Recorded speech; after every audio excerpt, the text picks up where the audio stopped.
सबसे पहले बात करेंगे वज़ीर आलम उमर अब्दुल्ला के एक बड़े बयान को लेकर के, जो कि आज उन्होंने आरएसएस चीफ मोहन भागवत के बयान पर रद्द-ए-अमल देते हुए दिया है। आपको बता दें, आरएसएस चीफ मोहन भागवत के बयान पर वज़ीर आलम उमर अब्दुल्ला की जानिब से रद्द-ए-अमल आया है। मोहन भागवत साहब ने सच कहा, यह वज़ीर आलम उमर अब्दुल्ला की जानिब से कहा गया। हुकूमत पर तनकीद मुल्क दुश्मनी नहीं हो सकता, यानी जिन तलबा ने एहतजाज किया, हुकूमत की पॉलिसियों की तनकीद की और उसके बाद जो मुकदमात या बाकी सारी चीज़ों के हवाले से खबरें आई थी, उस पर आरएसएस चीफ मोहन भागवत की जानिब से बयान दिया गया था। और अब वज़ीर आलम उमर अब्दुल्ला ने उस बयान की तायीद की है और उन्होंने कहा कि मोहन भागवत साहब ने सच कहा और हुकूमत पर तनकीद करना मुल्क दुश्मनी या मुल्क मुखालिफ सरगर्मी नहीं हो सकती। मुकदमात और ट्रोलिंग बंद की जाए, इस हवाले से जानकारी आपको बता दें, वज़ीर आला जम्मू कश्मीर उमर अब्दुल्ला ने आरएसएस सरबराह मोहन भागवत के हालिया बयान पर रद्द-ए-अमल जाहिर करते हुए कहा है कि उन्होंने सच के सिवा कुछ नहीं कहा।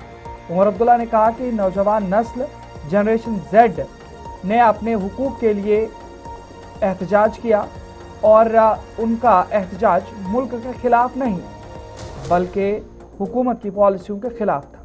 उन्होंने कहा कि मोहन भागवत ने भी इस हकीकत को तस्लीम किया है कि हुकूमत पर तनकीद करना या इसकी मुखालफत करना मुल्क की मुखालफत नहीं होता।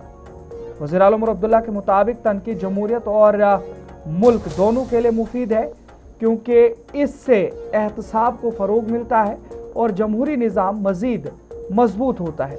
उन्होंने मुतालबा किया कि मोहन भागवत के इस बयान के बाद एहतजाज करने वालों के खिलाफ दर्ज मुकदमात, मुबैना हरासाने और सोशल मीडिया पर ट्रोलिंग का सिलसिला बंद किया जाए। क्या कुछ कहा वज़ीर आलम उमर अब्दुल्ला ने, सुनते हैं।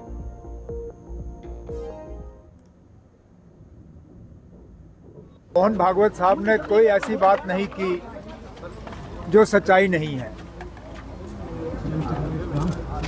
जेन जी ने जो प्रोटेस्ट किया, अपने अधिकारों के लिए किया, अपने हक के लिए किया, उनकी एक भी बात जो है मुल्क के खिलाफ नहीं थी। मुल्क के हुकूमत के खिलाफ ज़रूर, लेकिन मुल्क के खिलाफ नहीं। और अच्छी बात यह है कि मोहन भागवत साहब ने ये फ़र्क जो है इसको मान लिया। हुकूमत की मुखालफत करना देश की मुखालफत करना नहीं है। अक्सर बेशतर हुकूमत की मुखालफत करना देश के लिए फ़ायदेमंद होता है, क्योंकि जहां गलतियां होती हैं उन गलतियों को दुरुस्त किया जाता है। नीट का जो प्रोसेस रहा, नीट में जो धांधलियां रहीं, नीट में जिस तरह किसी को उसके लिए ज़िम्मेदार ठहराना था, इस आंदोलन से वो हुआ और शायद इसी से आगे जाके इम्तिहानों का जो सिलसिला है वो और बेहतर होगा। तो ये मुल्क के फ़ायदे की बात थी।